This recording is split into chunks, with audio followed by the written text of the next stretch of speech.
Pas question de laisser passer la moindre bactérie. Chez Atlantic Bio-GMP, les manipulations s'effectuent dans un univers décontaminé. C'est ainsi que l'on produit les médicaments de thérapie innovantes, ici des vecteurs viraux.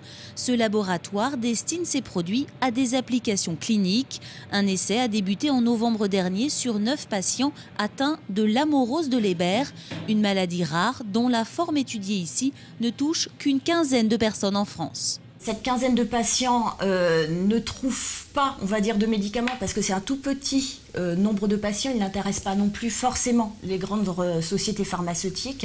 Et donc, nous pouvons leur apporter une solution par la thérapie génique, en l'occurrence pour cette maladie. Une solution quasi personnalisée donc, qui consiste à injecter au patient un gène via le médicament avant que la maladie ne le rende aveugle.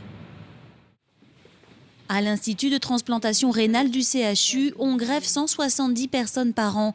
Ici aussi, on essaye de personnaliser au maximum le suivi des patients.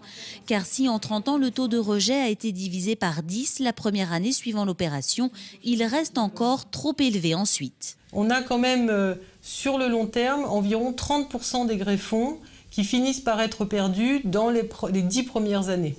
Et ça, c'est un problème qu'on essaye de régler aujourd'hui.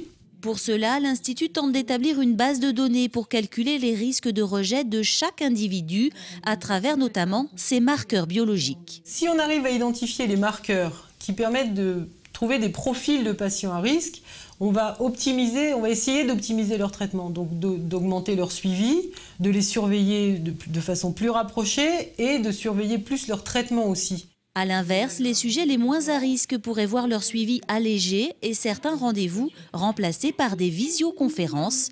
Un essai vient tout juste de débuter.